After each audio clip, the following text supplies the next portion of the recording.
मैंने बताया थायराइड के लिए। ये जितने भी टॉप्स हैं ये हैं साइनस के लिए, और किसी भी प्रकार का सिर दर्द आदि होता है उसके लिए, ये सब पॉइंट। और इसमें भी फिर जो नाखून के जो, जैसे जहां ऊपर नाखून खत्म होता है उसके यहां टॉप पर, ये दांत दर्द के लिए। फिर ये पीछे से ये सारे, जैसे हाथ में कोई भी दर्द है तो ये पीछे के पॉइंट्स हैं, ये सारे के सारे, ये पहले उंगली के पीछे यहां से कमर दर्द के लिए, ये भी कमर दर्द के लिए, और गर्दन के दर्द के लिए यहां से। देखो सारी दुनिया, मैंने कहा ना, लाभ के पीछे चलती है, और तत्काल जो लाभ होता है, चमत्कार विज्ञान में तो मान्य शब्द नहीं है, लेकिन जिस चीज का पता ना लगे और चीज हो जाए। तो कई बार अब जैसे यहां से दबाया और उसका एकदम से गर्दन में ऐसे दर्द हो गया, अरे ये तो चमत्कार जैसा हो गया, पता ही नहीं लगा कैसे हुआ। ऐसे हमारे पास में रोगी आते थे तो हम सबसे पहले उसका यही करते थे, मर्म चिकित्सा। तो योग, आयुर्वेद, प्राकृतिक चिकित्सा के जो मूलभूत सिद्धांत और मर्म चिकित्सा, ये नाड़ी चिकित्सा, ये आपको पता होनी चाहिए।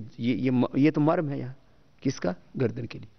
फिर इधर से अंदर की तरफ से सिर दर्द के लिए, इधर अंदर की तरफ दबाओ तो इससे नाभि धरण ठीक हो जाती, पिचोटी, एनर्जी चैनलाइज हो जाती पूरी। नहीं तो नाभि के धड़कन ऊपर की ओर हो तो क्या होता है? कब्ज। नीचे की ओर हो तो दस्त, और दाएं बाएं हो तो बॉडी माइंड का और सभी केमिकल हार्मोन्स का सोर्स का बैलेंस बिगड़ जाता है। तो धड़कन दाएं बाएं, धड़कन ऊपर की ओर, धड़कन नीचे की ओर नहीं। धड़कन कहां होनी चाहिए? नाभि की सेंटर में। सेंटर में धड़कन नहीं है तो उसके लिए तो हम 5 तो आसन बताते हैं, पवन मुक्तासन, उत्तान पादासन, नौकासन, कंधरासन, पादांगुष्ठ नासास्पर्शासन। रोगानुसार योग बताया है ना आपको, वो सब पता होना चाहिए आपको। और फिर ये जो है, ये पॉइंट दबा दो अंदर की तरफ से, तो ये एकदम से जबरदस्त इसका लाभ होता है दबाते ही, और आदमी का पेट अच्छा हो जाता है। किसी का पेट खराब हो रहा हो ना, ये पूरा दबा दो, फिर इधर से ये इधर से ये दबा दो, और गला भी खराब है तो ये दबा दो। इधर से गला, इधर से पेट, इधर से नाभि, और ये जो पॉइंट है ये कमर के लिए। फिर ये यहां से लेके यहां तक करीब 2 इंच, ये ऐसे ऐसे, ये तरीका होता है ऐसे ऐसे दबाना।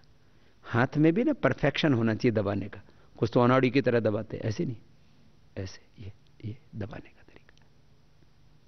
ऐसे ऐसे ऐसे थोड़ा थोड़ा थोड़ा थोड़ा थोड़ा थोड़ा आगे बढ़े, और ऐसे ऐसे पूरा दबा दिया। फिर इसको थोड़ा ऐसे ऐसे भी कर देते हैं। दबाने के 3 तरीके होते हैं, एक तो ऐसे ऐसे किया, एक ऐसे ऐसे किया, फिर एक जो है एक ही जगह पर ऐसे रोटेट कर देते हैं ऐसे। फिर ये ऐसे पीछे से भी है, ये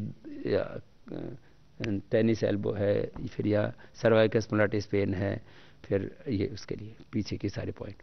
और ये मैंने और विशेष देखा, ये जो रिंग फिंगर है इसके पीछे से, ये जो बीच वाला पोरवा है इसके यहां से दबा दो।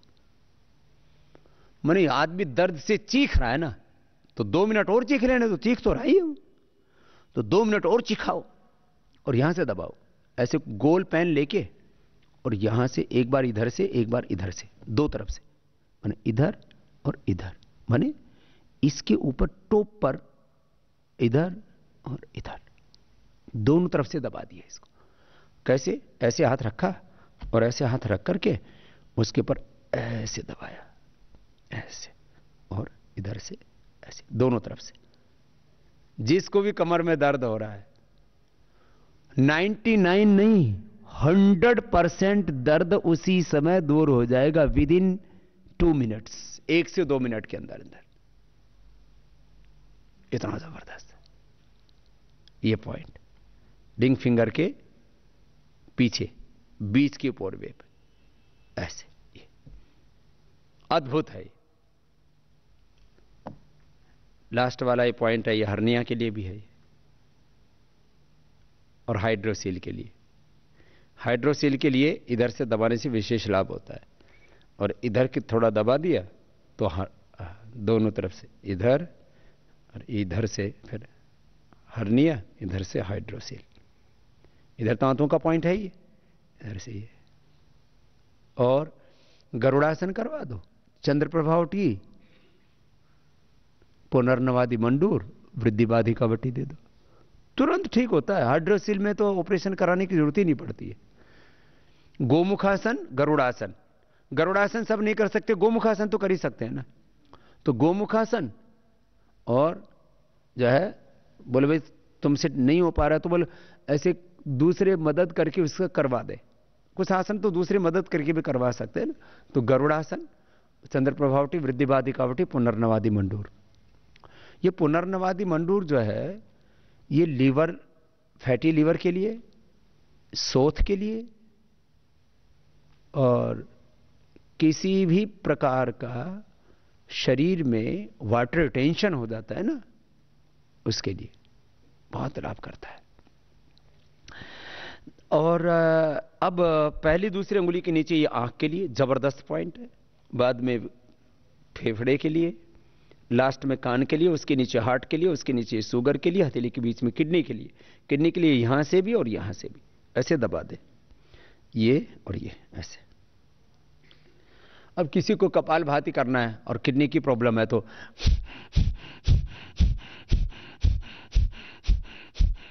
ऐसे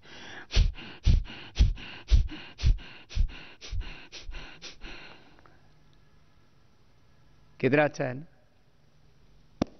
तो ये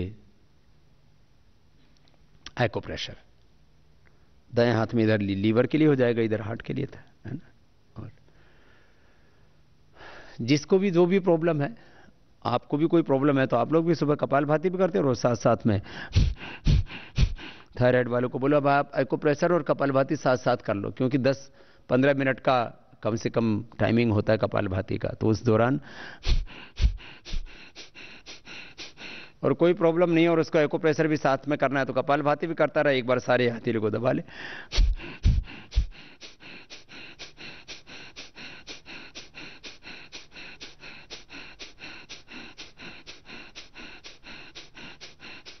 ऐसे पैर में भी पॉइंट होते हैं। तो आपको मैं कह रहा था जो औषध दर्शन पुस्तक में लिखा है उपचार, इतना ही आप पहले समझ लें। इसके साथ साथ फिर आपको एडवांस ट्रेनिंग के दौरान हम और भी बता देंगे। अभी थोड़ा थोड़ा और थोड़ा संकेत कर दे रहे हैं। जैसे ये अतिसार,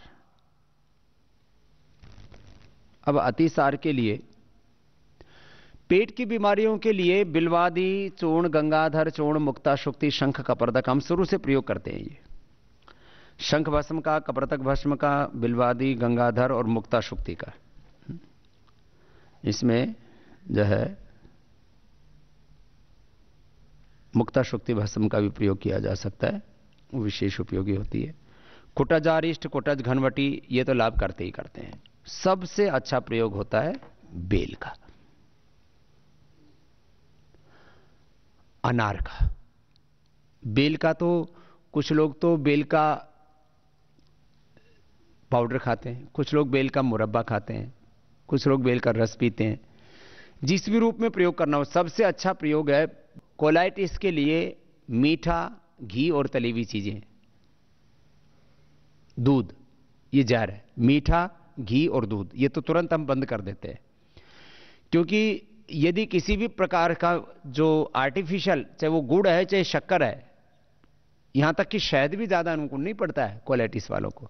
गुड़, शक्कर, शहद कोई चीज अनुकूल नहीं पड़ती उनको। मीठा, घी कोई भी तरह का घी हो, कोई भी दूध हो, उनको दही और दूध, दही और छाछ ये उनके लिए औषधि होती है। उनको तक्रकल्प करवाते हैं, माने औषधि है, परम औषधि है दही और छाछ। किसके लिए? कोलाइटिस के लिए, अतिसार के लिए, ग्रहणी के लिए, कोई भी हो। और अनार,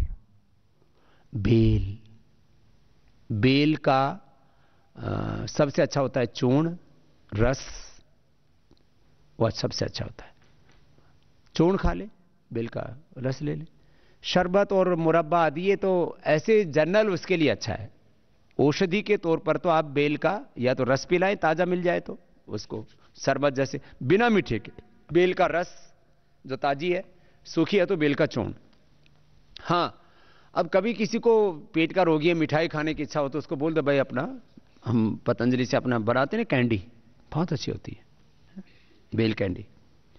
सबसे अच्छा होता है अनार। अनार का छिलका भी, अनार का जो छिलका होता है उसका भी पाउडर करके खा सकते हैं। अनार का छिलका, वो भी 2-1 ग्राम खाने से कोलाइटिस में लाभ करता है, अनार का छिलका। और अनार का तो इतना, अनार को ना इतना धीरे धीरे चबाना चाहिए, चबाते चबाते चबाते चबाते उसके जो हार्डनेस खत्म हो जाए उसके बीजों में, और उसको आप निगल सकते हैं। अनार धीरे धीरे खाना चाहिए। अनार का जो जूस है, किसी किसी को एसिडिटी हो जाती है उससे, किसी किसी को अनार के जूस पीने से ऐसा लगता है अरे हमने तो हजमे के लिए खाया था। इसलिए अनार का सबसे अच्छा है जूस। तो अब देखो, एक वैसे मैंने देखा है करीब 90% लोगों को जूस भी अनुकूल पड़ जाता है, लेकिन जो है जो अनार सबसे अच्छा होता है, मैंने देखा है, मैं खुद भी प्रयोग करता हूं, पेट के लिए, हार्ट के लिए, ब्लड के लिए अनार से बढ़िया कोई चीज नहीं है। जो अनार नित्य प्रति एक अनार का सेवन करते हैं उनको 100 साल तक हार्ट की कोई प्रॉब्लम नहीं होती है, कोलेस्ट्रॉल नहीं बढ़ता उनका, हार्ट को, नस नाड़ियों को क्लीन कर देता है। बहुत जबरदस्त है इसके अंदर प्रॉपर्टीज। अभी बहुत जल्दी, एक बार हमने उपलब्ध कराया था 4-5 साल पहले अनार का जूस, अब दोबारा भी जल्दी ही अनार का जूस भी हम उपलब्ध कराएंगे। अनार का जूस, अब ऐसे हम कुछ कुछ औषधियां जोड़ते रहते हैं। अभी मैंने आपको बोला कि हम जो है हल्दी का तेल, लहसुन का तेल और जो है उसके कैप्सूल आदि, एक ये तो ऐसे औषधि के तौर पर, अब यूं तो कितनी चीजें आप उपलब्ध कराते रहे, अंत ही नहीं यात्रा। तो अनार का जूस जो है ना, वो अपने आप में एक बहुत बड़ी औषधि है। मैंने बोला हार्ट के लिए और पूरे नस नाड़ियों के लिए, नाड़ी तंत्र के लिए, पेट के लिए, कोलाइटिस के लिए। तो माने जैसे किसी के कहते हैं ना पेट हमेशा अपसेट रहता है, मैं कहता हूं आप अपने सभी रोगियों को, मैंने आपको बोला था आपको रोगी को ठीक करना है तो 3 चीजों का सबसे ज्यादा ध्यान रखना है। एक तो उसका पेट खराब नहीं रहना चाहिए, पाचन तंत्र उसका अच्छा रहना चाहिए, और पाचन तंत्र के लिए अनार से बढ़िया कोई औषधि नहीं है। अब जैसे एसिडिटी किसी को है तो उसके लिए एलोवेरा अच्छा है, एसिडिटी किसी को बहुत ज्यादा होती है तो किसी किसी को तो ज्यादा मात्रा में अनार खाने से भी एसिडिटी हो जाती है, थोड़ी मात्रा में अनार दिक्कत नहीं करता है। अनार के दाने थोड़ा गर्म करके उसमें थोड़ा सा सेंधा नमक और ये काली मिर्च डाल करके दे तो पुरानी खांसी ठीक हो जाती है। पुरानी खांसी में अनार दिया ही करते थे अपने यहां। पुरानी खांसी,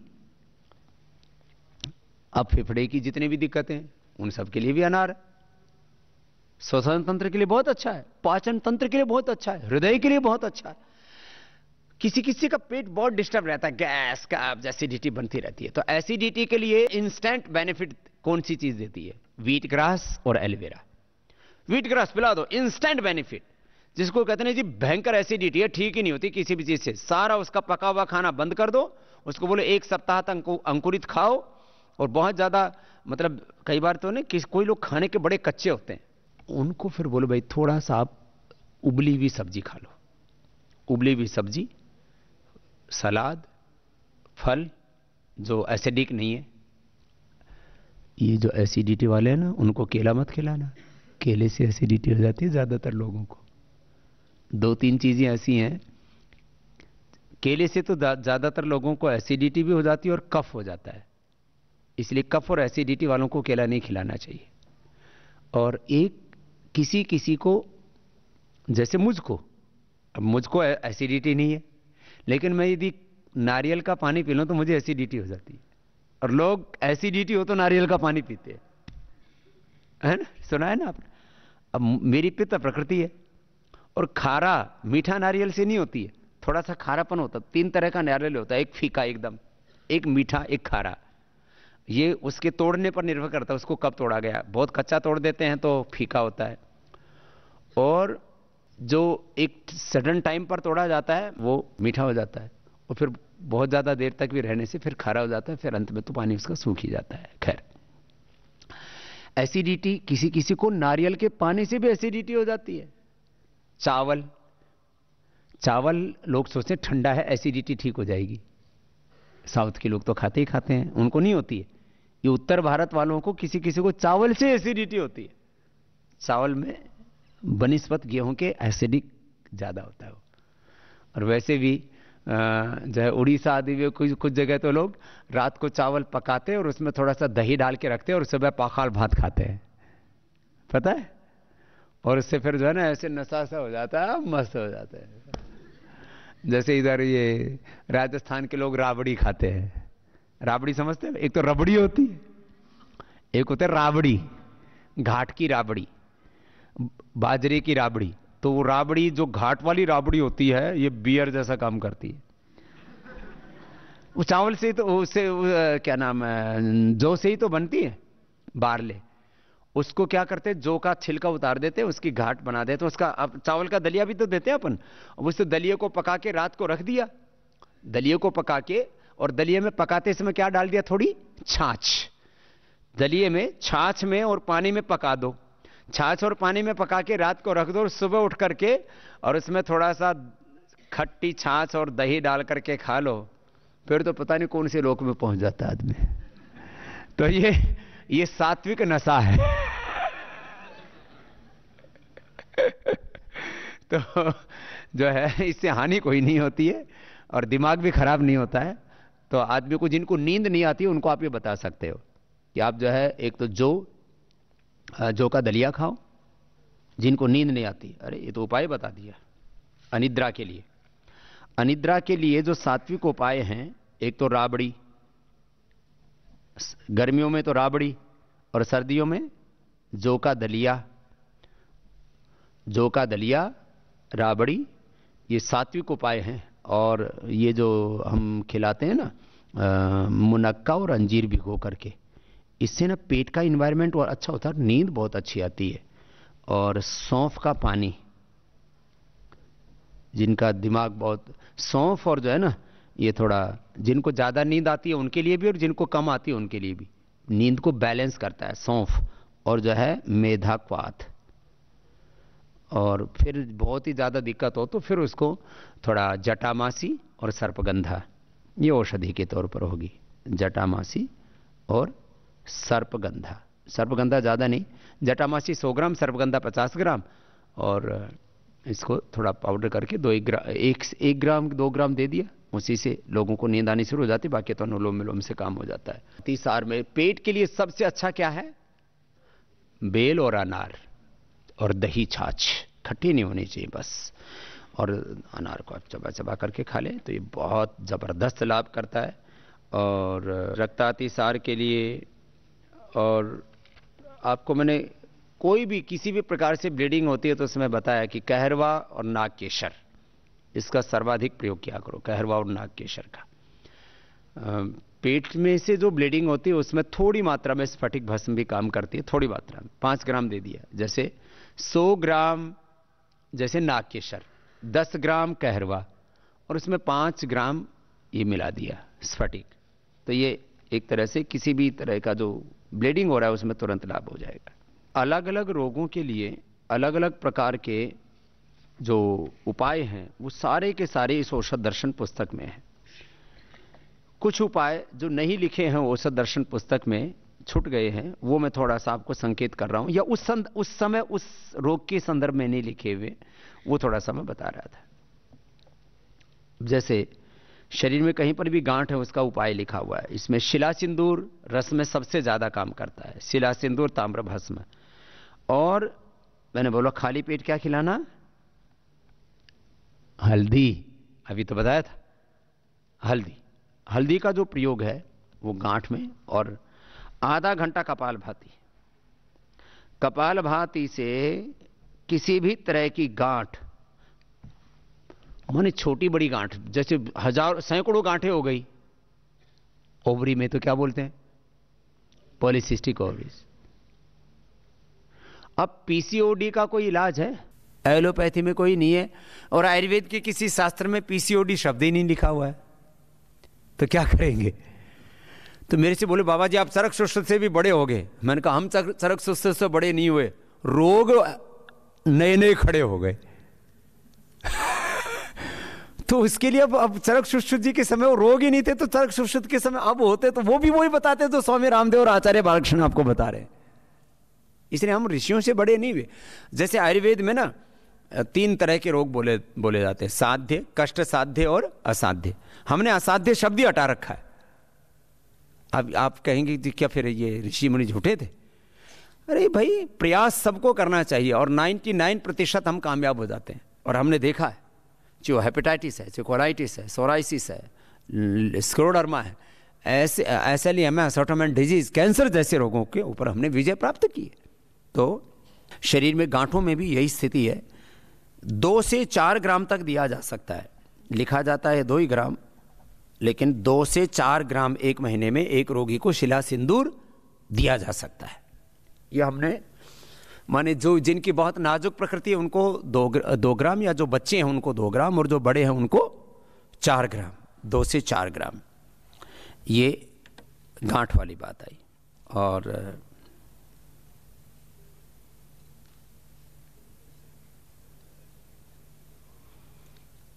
किसी भी तरह की गांठ है, कहीं पर भी गांठ है। अब ये जो मोटापा कम करने के लिए हम मेदोहारवटी देते हैं और कई तरह की औषधियाँ देते हैं। पुनर्नवादी मंडूर भी लाभ करता है मोटापा में, मेदोहारवटी लाभ करती है, त्रिफला गूगल भी लाभ करता है, गोमूत्र सबसे ज़्यादा लाभ करता है, अश्वगंधा के पत्ते ये तो अद्भुत लाभ करते हैं। पहले भी मैं कई बार इस बारे में बता चुका हूँ। अश्वगंधा के 3 पत्ते सुबह, दोपहर, शाम 3 बार लें, वो जो है विशेष रूप से लाभ करते हैं। और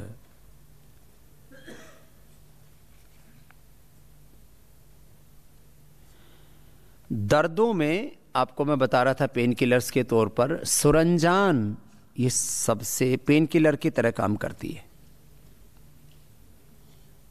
सुरंजान, मीठी सुरंजान, लेकिन ज़्यादा लेने पर वो विषकारक हो जाती है। इसलिए सुरंजान का प्रयोग ज़्यादा मात्रा में कतई नहीं करना चाहिए। थोड़ी मात्रा में तो सciatica पेन हो, जैसे सुरंजान का ये अपने जो यूनानी वाले हैं ना, बहुत प्रयोग करते हैं मीठी सुरंजान। तो आप बस सुरंजान जो है, इसका हम सुरंजान का, मीठी सुरंजान ना सिंघाड़े जैसी होती है ये, इसका पाउडर। अब जैसे आपको किसी को बहुत ज़्यादा sciatica पेन है, sciatica पेन में और पेन, बहुत ज़्यादा पेन किसी भी तरह के अर्थराइटिस में आप इसका प्रयोग कर सकते हैं, अर्थराइटिस में और sciatica में। तो 100 ग्राम अश्वगंधा, 50 ग्राम सुरंजान मिला लो, और आपने वातारी चूर्ण के साथ देना है तो एक अच्छा नुस्खा बन गया आपका। वातारी, अश्वगंधा, या वातारी में ही आप जो है सुरंजान मिला दो। सुरंजान 100 ग्राम, वातारी 100 ग्राम, और 2-2 ग्राम सुबह शाम दे दो, तो एकदम से जो पेन हो रहा है ना उसमें अद्भुत लाभ होगा। पेन में मैंने वो भी बताया था आपको, जो है विषतंदुक वटी का प्रयोग, क्योंकि ये कुछ चीज़ें ऐसी हैं जो है। और कैंसर का पेन हो जाए तो मैंने क्या बताया था, हीरक भस्म, उसमें तो, और यवक्षार भी जो है कैंसर के पेन में लाभ करती है। तो ये जो सुरंजान है ना, सुरंजान मीठी, मीठी सुरंजान, तो ये विशेष रूप से। और ये जो हड्डियों की कमजोरी के लिए,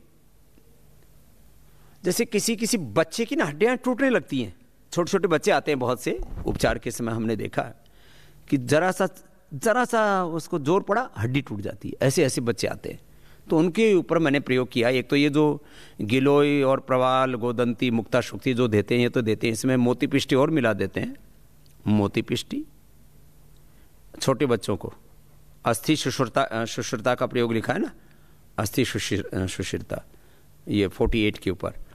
इसमें वंशलोचन, ये गर्भवती महिलाओं को भी हम खिलाते हैं थोड़ा थोड़ा, और जो है गर्भवती महिला उनको भी, किसी को हड्डियों की बड़ी कमजोरी रहती है और फिर बच्चों में भी प्रॉब्लम आ जाती है। तो जिनको ऑस्टियोपेनिया, ऑस्टियोपोरोसिस की प्रॉब्लम हो, उनको वंशलोचन, तो ये वंशलोचन भी जो है ये बड़ी ज़बरदस्त चीज़ है। वंशलोचन दरअसल 2 तरह का आता है। एक तो वंशलोचन जो है ओरिजिनल आता है, जो थोड़ा भुरभुरी कलर का होता है, थोड़ा ब्लैकिश कलर का होता है, मटमैला, और एक एकदम वाइट आता है। तो वाइट तो 100% केमिकल है, उसका तो प्रयोग ही नहीं करना चाहिए। अब ये नकली औषधियाँ बहुत चल पड़ी है आयुर्वेद में भी, इसका थोड़ा कुछ इंतजाम करना पड़ेगा। तो ये वंशलोचन का प्रयोग मैंने इसलिए बताया, ये अस्थिर सुसरता वाले रोगियों को इसका प्रयोग करवाया जा सकता है। और इसमें शिलाजीत भी बहुत अच्छा काम करती है हड्डियों के रोग में, शिलाजीत और हल्दी। हल्दी और शिलाजीत, दूध में हल्दी डाल के पिलाते ही हैं, जैसे हड्डियाँ चोट लग जाए, कुछ भी हो जाए। हल्दी शिलाजीत, दूध में हल्दी और शिलाजीत दें तो ये अस्थिर शिशुरता वाला भी प्रयोग। बाकी तो जैसा लिखा हुआ वैसा प्रयोग करना।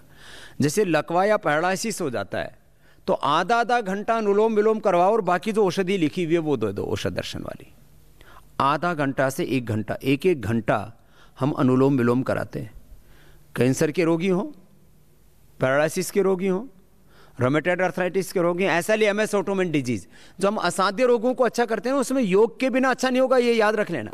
आयुर्वेद से मदद तो मिलेगी, लेकिन आयुर्वेद फिर एक हद तक उसको लाभ देगा, बाकी काम फिर रुक जाएगा। तो 100% आपको लाभ चाहिए। अब किसी को भयंकर पैरालिसिस पड़ा ही हुआ ना, वो तो लेटा लेटा करता रहे अपने अनुलोम विलोम 3 बार करे, सुबह दोपहर शाम। यदि अभी पैरालिसिस हुआ है, 1 सप्ताह के अंदर पैरालिसिस का रोगी दौड़ने लग जाता है, चाहे वोकल कॉर्ड का पैरालिसिस, हाथ पैर पूरा शरीर बेकार हो गया हो। और ऐसे सैकड़ों रोगी आपने मेरे शिविरों में भी देखे होंगे कि बाबा जी हमने जो है प्राणायाम किया और थोड़ा आयुर्वेद की बिना, मैं 1-2 बातें साथ साथ कह रहा हूँ। अब तुलनात्मक दृष्टि से बात नहीं की जा रही है, क्योंकि योग, आयुर्वेद, प्राकृतिक चिकित्सा और मर्म चिकित्सा में इनका एक दूसरे की पूरक है। लेकिन मैं अब तुलनात्मक बात करता हूँ कुछ रोगों में। किसी रोगी को पैरालिसिस हुआ है, आप उसको देंगे क्या? एकांगवीर रस, रसराज रस, योगेंद्र रस, अश्वगंधा आदि, शिलाजीत आदि, या उसको त्रयोदशांग गुग्गल, इस तरह की औषधियों का प्रयोग करवाएंगे। ठीक है। अब मैं कहता हूं कि आपने केवल ये औषधियां दी और मैं एक रोगी को ये कोई औषधि नहीं देता हूं, मैं उसको अनुलोम विलोम कराता हूं, तो मैं तुलनात्मक दृष्टि से आपको कह रहा हूं, यदि केवल वो आयुर्वेद की औषधियां खा रहा है तो उसको हो सकता है लाभ होगा 10, 20, 25 और मैक्सिमम 50। और यदि वो अनुलोम विलोम 1-1 घंटा कर रहा है तो 7 दिन के अंदर बिना किसी दवा की भी ठीक हो जाएगा। 7 दिन के अंदर, यदि अभी तुरंत हुआ है तो। और यदि बहुत क्रोनिक है, किसी को तो 2-2, 3-3, 5-5 साल लग जाते हैं, तो उसको थोड़ा समय लगेगा, उसको 5-6 महीने लग सकते हैं। मैंने आपको बोला था बॉडी का साइकिल 24 आवर्स 7 डेज, और बड़ा साइकिल पूरा होता है बॉडी का 3 महीने में। 3 महीने में मनुष्य के शरीर, माँ की कोख में भी पूरा स्त्री या पुरुष के रूप में पूरी रचना बन जाती है, और विकास होता है फिर 9 महीने में। तो किसी भी औषधि का जो सेवन है 24 घंटे में उसका लाभ दिखेगा, 7 दिन में उसके परिणाम आने लगेंगे। 3 महीने में, जैसे एलोपैथी वाले बोलते हैं ना कोर्स, तो उनके भी ज़्यादातर आपने देखा होगा 7 डेज की कोर्स होते हैं, फिर बहुत होता है तो 7 दिन के, फिर किसी बीमारी में 3 महीने का कोर्स होता है। तो 3 महीने में एक साइकिल पूरा हो जाता है बॉडी का। फिर यदि किसी को SLE, MS ऑटोइम्यून डिजीज और कैंसर जैसी बीमारियां, रोमेटॉइड आर्थराइटिस जैसी बीमारियां हो, किसी को हेपेटाइटिस जैसी बीमारियां, सोराइसिस जैसी बीमारियां हो, तो कितना समय लगेगा? 9 महीने। 9 महीने में पूरी बॉडी का साइकिल पूरा हो जाता है। इसलिए मैं बोलता हूं 9 महीने में पुनर्जन्म हो जाता है, पुनर्जन्म, दूसरा जन्म। ये आपको कॉन्फिडेंस होना चाहिए, और ये हमारा एक्सपीरियंस है।